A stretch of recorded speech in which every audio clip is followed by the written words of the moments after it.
Welcome to There is a Method to the Madness. My name is Rob Maxwell. I'm an exercise physiologist and personal trainer. I'm the owner of Maxwell's Fitness Programs, and I've been in business since 1994. I want to talk just a second about my mission here with the podcast and with my business. From the time I went into business as a personal trainer, even when I was starting out, going to people's houses, going to gyms and things like that, I always wanted to do it the right way. And the right way means through proper education and training. I was meeting with somebody yesterday, somebody I'm going to collaborate a little bit of work on, and we both agreed that there just is a major problem in the health and fitness industry with lack of education. And so many people are falling prey to trusting people that they really shouldn't, they should because people are advertising themselves as health professionals, but in the state of Florida and in 43 of the states in America, there's only 7 states that are, that came out great. So in the 43 states out of 50, there is no licensing for personal trainers, which means that only 7 states have licensing. I get it. With licensing comes some problems, but I do believe we need to have better accountability for people who are claiming to be professionals because, quite frankly, in a lot of cases, they're causing more harm than good. So the method to the madness, this podcast, is to tackle some of the real issues that go on and give you the science, give you the real deal, not the trends, not the fads, not the BS, but the real deal. I just think it's so important. That's been on my mind. And, we just need to really get that message across. And I have a lot of followers to this podcast now and to our daily email. And we're getting over 1,000 downloads a month, which was a goal. That's great because then the Buzzsprout knocks off a little off my price. So technically I get paid a little bit on the podcast, which is great. It's pennies on the dollar, but that's good. Again, my goal is to reach more people. So for my followers out there that listen to this, I want you to start calling BS on things that you see out there, not literally fight with people, but know who to follow and know who not to follow. A lot of you are very, very smart people, and I'm blown away sometimes by what people will ask me because they'll tell me they saw it somewhere, and I'm like, come on, man. Don't you know it's so easy these days on social media to portray something you're not? Everybody does it, right? We look on Instagram and we see somebody's best 10 seconds of their day, and then all of a sudden we're like, oh, wow, man, they got it together. Meanwhile, it probably took them 10 takes with the camera to get it just right, and then they filter it a certain way. Come on, there's not a lot of realness in that out there, right? So be smarter. Start looking for the credentials when people are telling you what to do. I'm going to tackle some of that today. Before I get into that, let me thank our sponsors, Jonathan and Lynn Gilden of the Gilden Group at Realty Pros. They currently have over 285 star reviews on Zillow. And you know what most impresses me about them is when Jonathan Gilden told me that he got a degree in real estate and business from Florida State. I thought, that's really, really cool. And then you ended up going into real estate. Again, getting professional training in what you do. And his partner in crime, Lynn, has an MBA. So I think it's important. And then we have Overhead Door Company of Daytona Beach. Jeff Hawk and Zach Hawk are the owners. They're also consummate professionals. I've known Jeff for over 30 years, and Jeff and Zach just got back from a big overhead door convention in Dallas. They take what they do very serious. Overhead doors been around way before me, and obviously they know what they're doing. I will put both my sponsors' information in the show notes. And before I get to today's topic, which is kind of tackling some of these issues that are happening around, I want to give you some exciting information. I'm going to have Dr. Delysha Haynes on the podcast next week, and she's a phenomenal physician here in town and an author. She wrote a book when she was in residency. It was about her residency and on physician suicide. And she's written a journal with mental health strategies. I've got both. I got her book and I bought her journal a while back. Anyway, it's very exciting because she has her own practice in town and she's helping to fight the good fight with wellness. And that's going to be pretty cool when I have her on my show. So please stay tuned. I've got 2 questions today from listeners that I want to tackle. And one of them comes from a young man who he's been training with me for a while. And he said today, and he said it before, that he really wants to work on certain body parts of his, namely his upper torso, and wants to have more of that V taper, So when you think of V taper, you think of Arnold Schwarzenegger. And I totally get that. I mean, I remember way back, Arnold was voted like the greatest body around because he had the massive V taper. And for those that don't know, the V taper means you have a big shoulders, like big shoulder girth and width, and then mostly big lats, like upper back muscles that come down, and then a pretty narrow waist. That was what Arnold kind of made famous in the 70s and 80s. So, yeah, I mean, so that's the first thing I want to get into. I'm going to go into a little bit of men's health today, and then a little bit of women's health with this, and with the method to the madness, get to the science.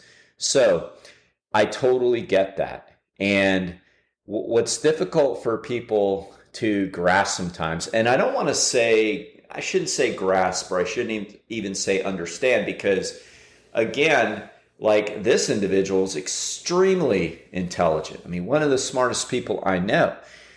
So it's not a matter of not understanding science. I think it's a matter of we've been so ingrained with people's opinions on fitness, right?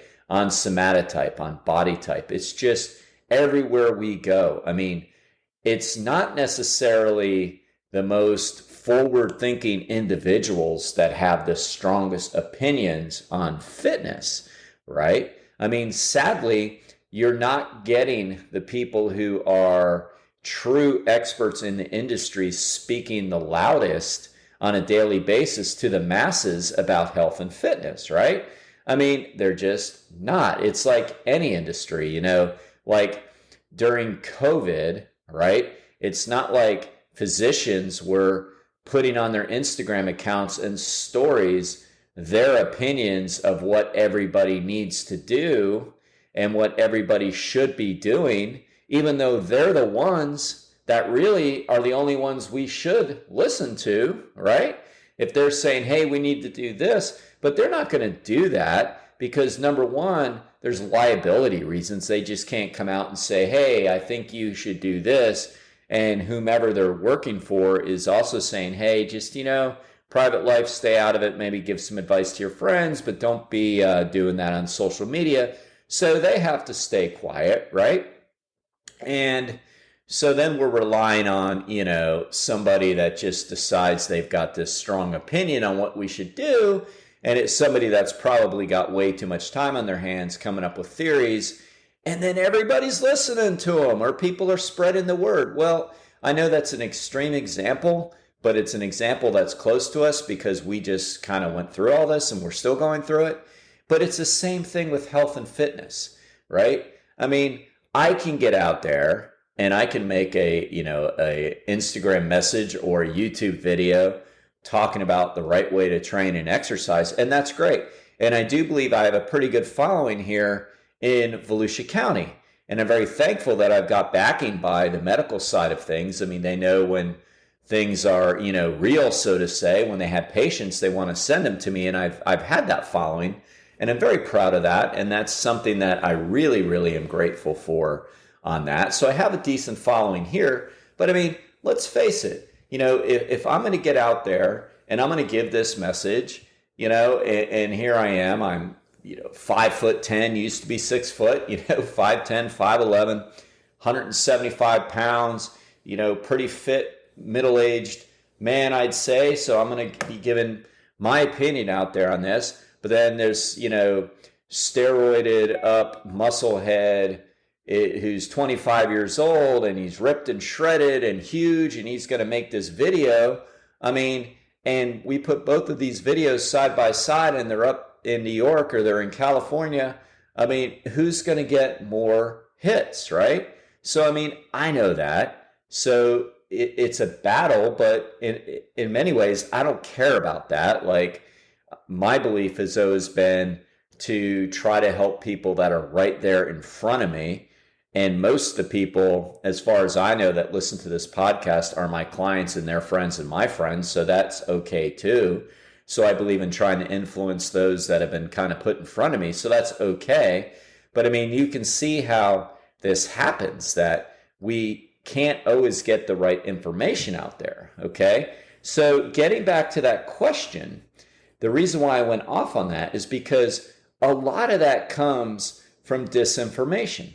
I mean, I always tell people that one of the adaptations when we strength train, okay, so when we stimulate the muscles of the body, and there are 11 major muscle groups in the body that we exercise on a regular basis. There's other helping muscles, of course. There's over 600 muscles in the body, but there's like 11 major groups that we tend to work, and males and females alike want to get these muscles stronger, okay? So when we stimulate them, and stimulate's a key word, right? Because there's a lot of ways to stimulate them. But when we're strength training, right, we're going out of our way to overload a particular joint. So we're doing what we should do. Let's say we're exercising our pecs. So we're doing a combination of a fly exercise and a chest press exercise. That's all we can do for our pecs, right? That's all we can do. Now, the adaptations are going to be the same. They're just going to be the same at different intensities, okay? So in other words, an adaptation is a semi-permanent change. What's going to happen is we're going to get greater recruitment in that area. So that's one of the adaptations. That's called a neurological adaptation. That means that by doing those exercises, by overloading those exercises, our brain and muscles are going to get better connected at recruiting the muscle fibers. It's simply like muscle memory. So the more you do it, the more those patterns are set. It's kind of like why things with your dominant hand feel so much more natural than your non-dominant. So that's like kind of a recruitment thing. The muscle patterns are simply set. So that's the first adaptation. That adaptation isn't going to change that greatly from individual to individual.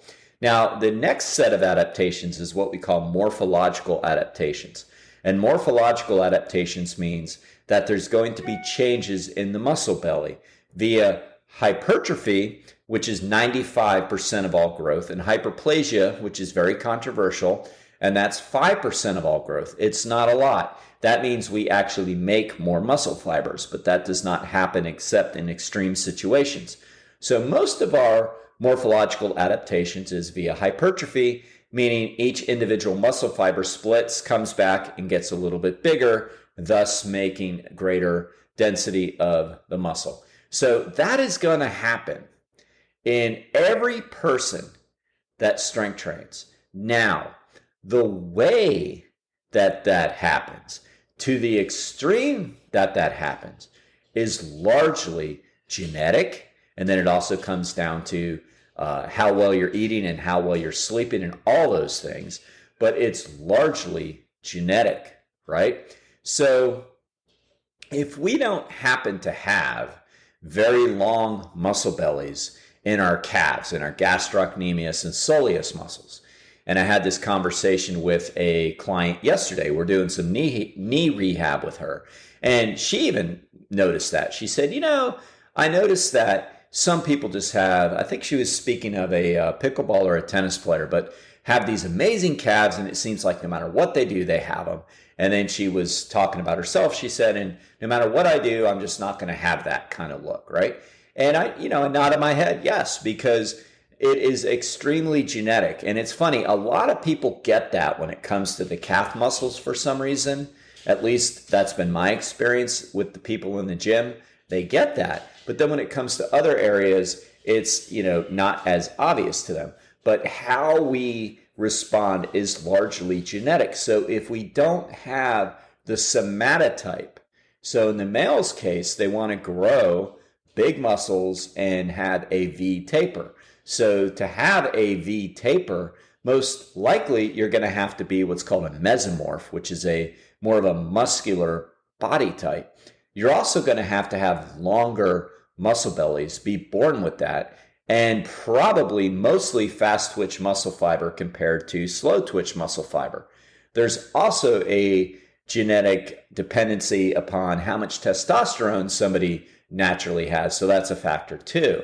But the biggest ones is body type and muscle belly. So if we don't have that, we're not necessarily going to have the exact V taper that we want. So I'm not saying this to be depressing or to be negative, right? I'm saying this because what we do is we need to focus on what we can control. Because if we go out of our way to push the envelope too much, it's kind of like the rich get richer, the poor get poorer, kind of a deal. So like a person with great genetics, if they pound a muscle group, they probably will get greater adaptation if they're eating right, sleeping right, and all that stuff. And a person with not overly great genetics in that way, in other words, they tend to be thinner versus larger, if they pound a muscle group, most likely they're going to make those muscles smaller because they're what we call harder gainers, and they're going to have a tendency to overtrain. So what they need to do is be a lot smarter. All right. Now, two things on that. So what do we do? Number one, quit looking at social media where these meatheads are telling you exercises to build your arms up. And they're showing, like, I saw one the other day. It was by Men's Health magazine, or maybe it was Men's Fitness. And look, I'm not necessarily blaming them. I mean, they have a job to do to get clicks on social media. But it was amazing how many people retweeted this. And it's like, oh man, if I just do this. And it was 4 different bicep exercises. And the recommendation was 4 sets of 12 for 4 different bicep exercises. It was something like a barbell curl, an incline curl, a preacher curl, and a concentration curl. But it's all curls nonetheless, just at different angles. And that's something the meatheads always tell people to do too, which is do way too many exercises for a muscle group. Even people that are genetically gifted, it's not a good idea. So anyway, that is 16 sets of biceps. So some poor guy who wants bigger arms and maybe doesn't have the genetics for it is going to look at that and go, oh man, I'm just not working hard enough.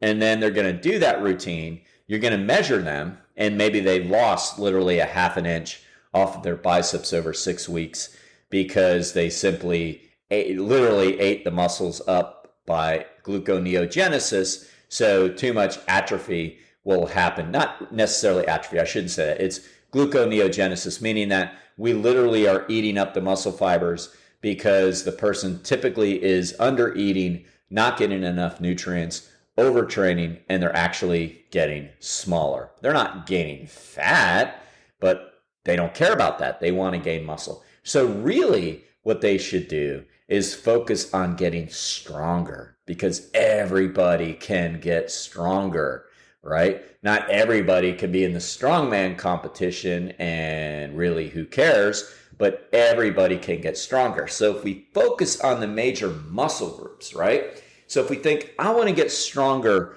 at my pull-ups, I want to get stronger on a chest press, then you're working the major muscle groups, which those synergistic muscle groups are helping. The biceps are helping in a pull-up.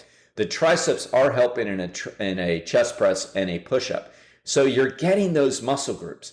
So it's kind of like easing into it, kind of tricking your body, doing less to get more, all right? So to my good friend out there and client who I know, nobody works harder than this guy. I mean, I know he works hard, right? And that's part of the problem. People who want this bad, and sometimes people who are hard gainers work really, really hard, and that goes to their detriment. I don't tell people not to work hard, because then we set up, bad habits, and but that's not in them anyway. But what I will say is we want to do less. So what we want to do is focus more on those compound movements, the areas that we think aren't necessarily directly working where we want to, but they really are. And by doing that, we're going to do less total exercises with more intensity and then proper food. And you will get closer to the body that you want, and you'll definitely be stronger and focus on overall fitness instead of necessarily aesthetics with that, okay? So again, that's the male side of things, right? So, and I get it. I get it. I see it all the time. Now I want to focus on something similar, but on the female side. I had a question from a good client, and hers was more about menopause and the frustrations of, basically it was going through menopause and definitely counting calories, doing all that good stuff, nutritionally speaking, but has totally hit a rock hard plateau with any form of weight loss. So, we see that a lot, right? So when I say we, I mean, we in the physical fitness industry, the real professionals see this a lot. We see males that want to be bigger and females that want to be smaller. So we see this all the time. So, and what's funny is kind of ha-ha funny. I don't know what kind of funny. But to me, both these people look great. Like both of these people that have asked me these questions look great. The man looks extremely fit. I mean, you would just say, oh, look at this fit guy. Like that's what you would say if you saw him somewhere. And the woman has a great physique, and she's a great long distance runner, and she doesn't look like a runner, meaning she doesn't look like emaciated and all that. She looks super healthy, super fit. That's my opinion of her. But it's like we have a tendency to not really see ourselves as other people do. And I know we all can be guilty of that. So it's kind of the same answer. You gotta quit trying so hard, because when you try too hard, when you try to kind of like fight back, resistance with resistance against menopause, it's not going to go very well for you, because you're going to create more stress. And stress is going to exacerbate your problem with trying to get a little bit leaner with that. So yes, calories in versus calories out matters. But you know what? So do hormones. Hormones are huge. So when we start restricting too much, either by too much activity or too much under eating, our body is basically going to say enough. So one of my clients' physician a month ago or so, Dr. B, asked me about the set point theory, and I talk about that. So it's kind of the same thing. When your body feels like it's being overstressed, it's going to say stop.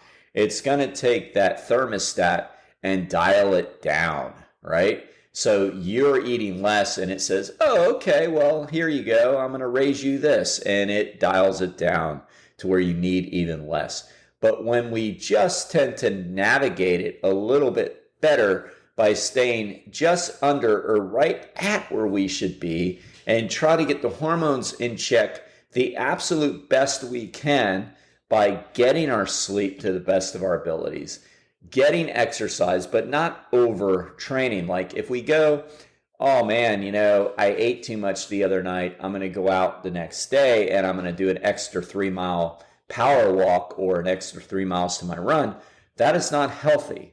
And that's not going to work. That's going to create overtraining. So we just have to be real careful. So in both cases, we need to control what we can, right? What can we do about menopause? What can we do?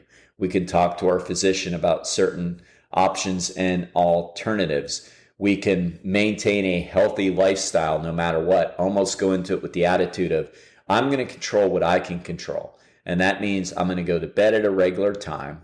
I'm going to watch my intake of alcohol and caffeine and other substances that might keep me up or whatever. I'm going to eat healthy, nutrient dense foods with lots of phytochemicals and antioxidants, so a lot of fruits and vegetables.